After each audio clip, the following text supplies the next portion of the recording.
वैसे बूढ़े हैं बाबा बाबा भाई बूढ़े होते ही हैं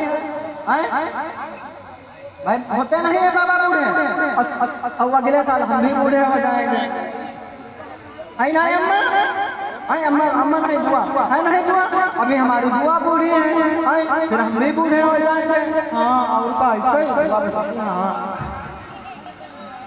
तो फिर क्या हुआ ब्रह्मा जी अपने कारखाने में बैठे थे तब ब्रह्मा जी के साथ में हम भी बैठे हुए थे फिर ब्रह्मा जी ने उठाया दर्पण यानी शीशा को उठाया तो कान खुजलाते कानपुर ब्राह्मण पैदा हो बोलिए कानपुर ब्राह्मण की ब्रह्मा जी ने सोचा इतनी बाधी बढ़ गई कान हमने खुजलाया कानपुर ब्राह्मण पैदा हो ब्रह्मा जी को आया दो टुकड़े कर तो वेदी जी पैदा हो गए ये सृष्टि कर रचयिता। हाँ अब महाराज फिर क्या हुआ फिर जब 3 टुकड़े किए त्रिवेदी जी पैदा हो गए फिर जब 4 टुकड़े किए चौबेदी महाराज पैदा हो गए फिर ब्रह्मा जी को आया पटक दिया तो पैदा हो गए पटक पैदा हो गए ब्रह्मा जी ने सोचा इतनी बाधी बढ़ गई अब क्या बात है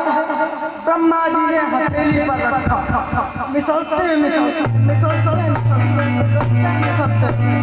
अरे रुको तो बहुत जल्दी है मिसलते मिश्रा जी पैदा हुआ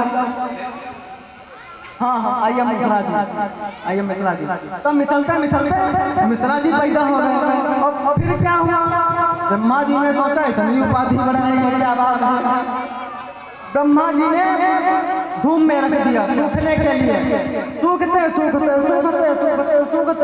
शुक्ला जी पैदा हो गए बोलिए शुक्ला जी की जय हो फिर महाराज ब्रह्मा जी ने कहा बहुत उपाधि बढ़ाने की क्या बात है उधर से बाज आ रहा तो बाज ने सोचा बाल बड़ा राजस्थानी है कि क्या हो रहा है तो बालों को बाज ने उठाया बाज पैदा हुआ दीपक दिखाया तो कौन पैदा होते जानते हो नहीं पता है कौन पैदा होते बताओ आप हम तो वहाँ पर चले थे ब्रह्मा जी के पास बैठे थे तुम बताओ नहीं शायद बात तो पता है नहीं पता है क्या जिंदगी बेकार याद करना आगे के लिए क्या करना है दीपक जी महाराज होते कौन होते हैं आज ज्यादा केला माता रानी के वहाँ खाली जवान हैं कौन होते हैं सुरेंद्र दादा तुम बताओ दीपक दिखाते कौन पैदा हो गए थे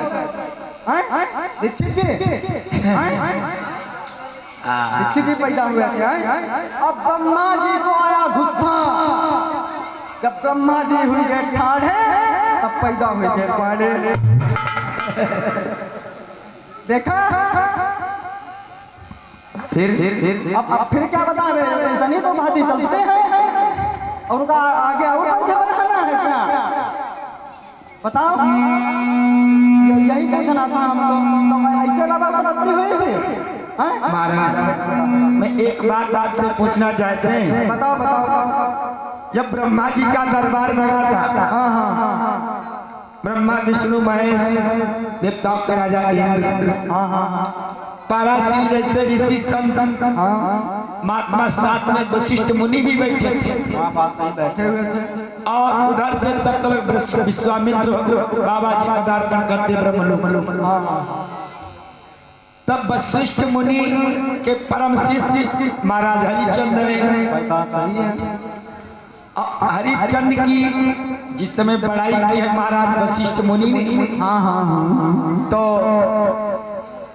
उसी सभा में महाराज विश्वामित्र उठ के खड़े हुए ए वशिष्ठ तुम अपने शिष्य हरिचंद की बड़ाई कर रहे हो बहुत बड़ा तपधारी है सत्यवादी है धर्म का पालन करता है न्याय करता है अपनी जान देता है और प्रजा के खातिर अपनी हर एक चीज मौजूद दखल करने के लिए तैयार है बैठी जा चट्टा देवी कदुआ तना लीले चट्टा देवी सुनो। हाँ तब ब्रह्मा जी कहने लगे, ए विश्वामित्र, जिसका शिष्य जैसा होगा गुरु उसकी वैसी ही पढ़ाई करेगा। तो वशिष्ठ मुनि कहने लगे, ए ब्रह्मा जी, भगवान में एक बात कहना चाहते हैं। अगर हमारे शिष्य पर इनको बहुत बड़ी नाराजगी है तो इनको देरी करने की बात क्या है, तो जाए पृथ्वी पर उनकी परीक्षा लें।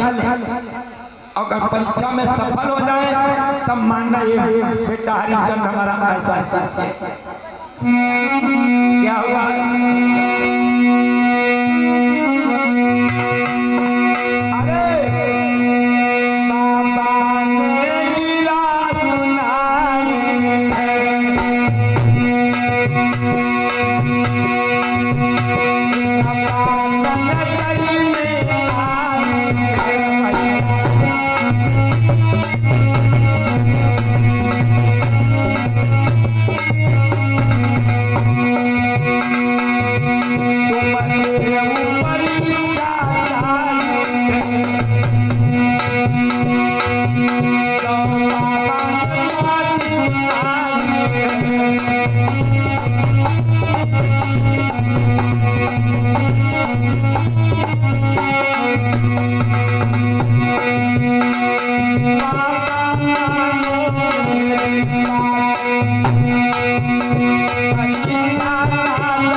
चले जाइए पृथ्वी पर।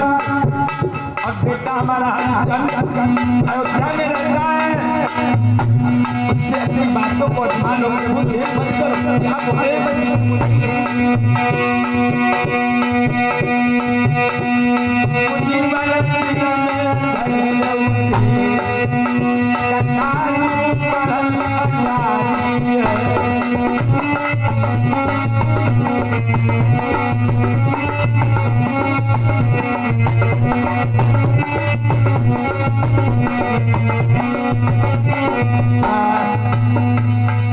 आज ब्रह्मा जी कहने लगे, ठीक है तो वशिष्ठ मुनि बहुत सही तुमने बात की।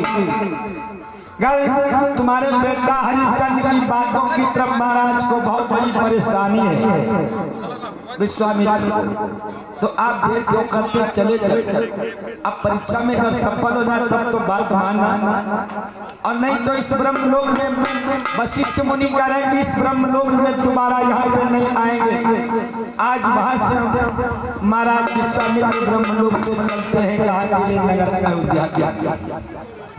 कहते हैं कि मैं किसी न किसी रूप से वशिष्ठ मुनि के शिष्य हरिचंद को जरूर परीक्षा में आजमाएंगे, कैसी इनकी स्थिति क्या है, इनकी बहुत बड़ाई हो रही है देवताओं की। आज इधर महाराज हरिचंद अपने दरबार में बैठे मंत्री के साथ आपस में क्या बतलाते हैं, कहते हैं आज मेरा मन कुछ नहीं लग रहा है बेटा।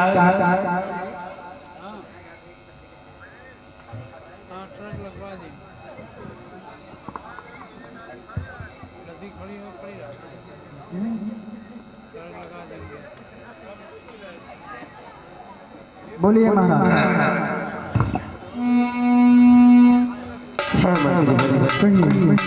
क्या तुम मेरी इस अयोध्या नगरी घूम करके आ गए हो या नहीं? महाराज गए थे घूमने, संत आ रहे हैं। क्या आ रहे हैं? संत भगवान आ रहे हैं। संत भगवान की मैं बात नहीं करता हूँ। हम ये पूछते हैं कि हमारी मथुरा नगरी में किसी प्रकार की दिक्कत तो नहीं हुई है? मेरी प्रजा में कोई दुखी तो नहीं दिखाई पड़ रहा था, क्योंकि आप घूमने गए थे हमारी इस अयोध्या नगरी। क्या कोई कष्ट तो नहीं दिखाई पड़ा इस प्रजा की शब्द में प्रजा खुशहाल रहती है।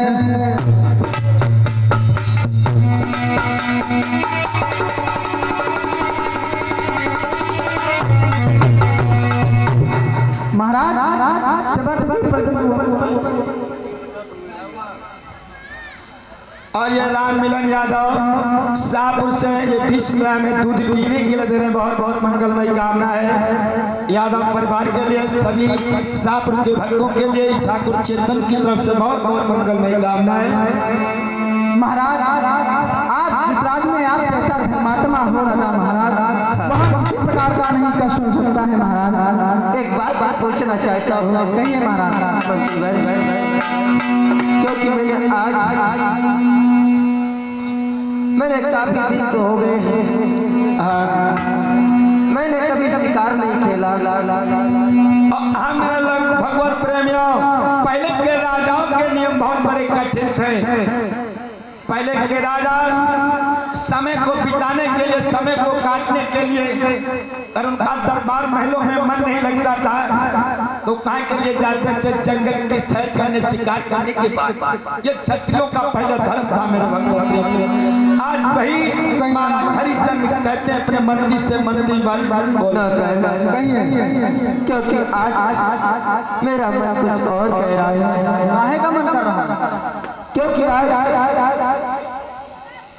आज मुझे कुछ शिकार खेलने की इच्छा कर रही है महाराज। और एक मन ये भी कहता है कि मैं शिकार न खेलने जाऊं, क्योंकि मैं कुछ समय महलों के अंदर अपनी महारानी के साथ व्यतीत करूं, कुछ मन नहीं लग रहा है।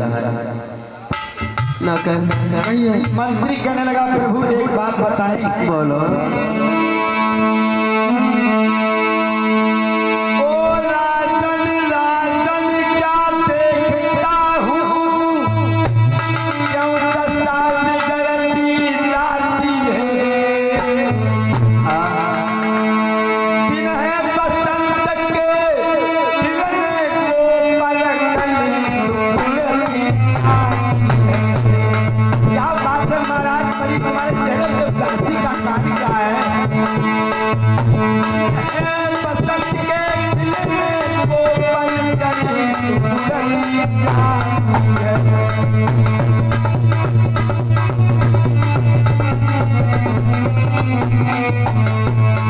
एक बात बताओ, या तुम्हें कोई रोग है तो कोई वैद्य से दवा कराओ, या कोई तुम्हारे शरीर में परेशानी है तो कोई डॉक्टर को नंबर दिखाओ।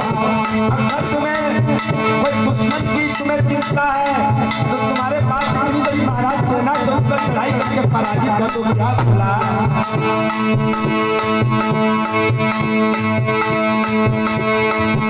क्या अंदर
एक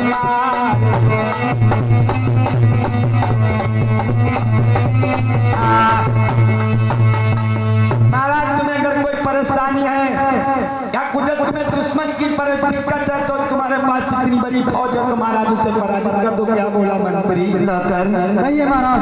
अरे तुम मुझसे कह रहे हो, मुझे चिंता किस बात की है? अरे नौकर तुम्हें नहीं मालूम, मुझे दिन प्रतिदिन मुझे चिंता किस बात की खाई जाती है। Hello hello. क्योंकि परमात्मा ने तो सबको दिया है और परमात्मा की देन से सब कुछ मेरे परिवार में और मेरे राज्य में सब कुछ है, लेकिन चीज नहीं जानते हो कौन सी? कहिए महाराज। क्योंकि मैंने लाखों वर्षों से मैंने न जाने कौन कौन सी पाप किया, न जाने कौन कौन सी। क्या बोले? सुनो, अरे मेरे